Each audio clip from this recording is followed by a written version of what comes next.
A Conqueror's Perspective on Managing Stress and Emotions During Community Quarantine. Part 1. Sa panahon ngayon, sobrang daming pressure and stressors that are happening around us. May mga times din na we get these stressors from the inside of our own homes. Ay mali, who am I kidding? Hindi lang minsan. Madalas. But, meron ding malaking impact yung nakukuha natin na stimuli from the outside world. Fear is everywhere and in everything. Nowadays, this is our season where there are a lot of unknown stressors. Tila ba'y parang hindi ka ready na harapin or kalabanin ang mga stressors na to. Ang daming pangyayari around us na hindi natin makontrol. We can't see and we can't predict. While all of these are happening, ang daming nakikreate na negative emotions na we may have experienced before or to some, ngayon lang nila pinagdadaanan. Ngayon, sabi din naman sa Romans chapter 8 verse 37, "Now we are more than conquerors through Him who loved us." Ay, more than, greater than, higit sa conquerors pa daw tayo through Jesus. Now, being a conqueror in seasons like this, ano ba ang pwede or maaari kong gawin to live a victorious life? Don't worry, hindi tayo mag-aala MasterChef method dito. Simple lang. Katulad nga ng tinanong niya kay Moses, "What is in your hands?" Alam mo ba na you have a weapon in your hands? You have a greater weapon, greater than the fear that keeps you up at night. And that is His word, His promises that says, "My grace is sufficient for you, for my power is made perfect in weakness." So at times where you're afraid and restless ang puso mo, remember this, you have Jesus in you that has split open the seas, tamed the storms, made a blind man see, made a cripple walk, and so much more. This doesn't mean na isasantabi mo ang emotions mo or the pain or trauma that you're feeling. No. It's this, that with whatever you're going through right now, go through it. Pagdaanan mo.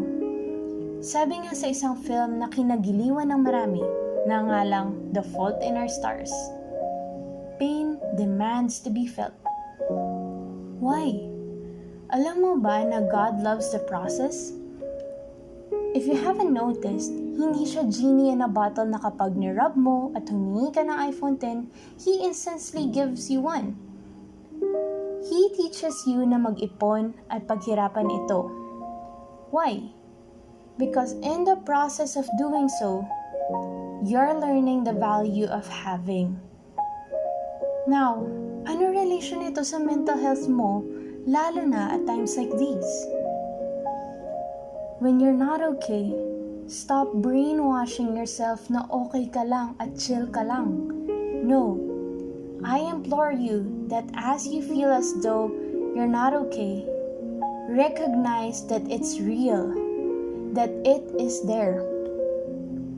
But do not give it the power to dictate who you are. Hindi healthy na we allow our sorrows and pain na lunurin tayo. We master our emotions, not the other way around. God has given you the capability to own your body, to speak life into your tired and weary soul as you fully surrender into His waves of unending love. At times when you feel like your emotions are slipping from your fingertips, take a pause. Find 5 things around you, define the color and shape, and just continue to breathe. Why do I say this? Because as your emotions rule over you, you slip from reality a bit. So as you come to ground yourself from what surrounds you, you also come back to your sense of this reality, that you are His. While we're on quarantine and you have all the time in the world, at least once a day, I'd like to ask you to take a 20-minute break. Sit down in a quiet place, straighten your body, Indian sit, close your eyes, and just breathe. Inhale, exhale. Oo, mukha kang nagme-meditate. But now's the time to hear your heart, contemplate, and just focus on the blood running through your veins as you recognize that you are alive, that you have an opportunity to create radical, positive change sa mundong ito. Now ask yourself, kamusta ba ako? As you finish answering this question, pray. Take this time to just listen and converse with the Father that knows even the hidden parts of you. A quote that I heard in one of my favorite films as a child, written by Marianne Williamson, said this: "Our deepest fear is not that we are inadequate. Our deepest fear is that we are powerful beyond measure." We ask ourselves, who am I to be brilliant, gorgeous, talented, fabulous? Actually, who are you not to be? We were born to make manifest the glory of God that is within us. And as we let our own light shine, we unconsciously give other people permission to do the same. With that said, I want to remind you with this. You are not a failure. You are not your anxiety.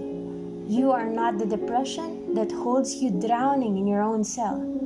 You are a child of God, made perfect in weakness, beautifully and wonderfully made. You are more than a conqueror. See you in our next episode of A Conqueror's Perspective of Managing Stress and Emotions During Community Quarantine. Bye!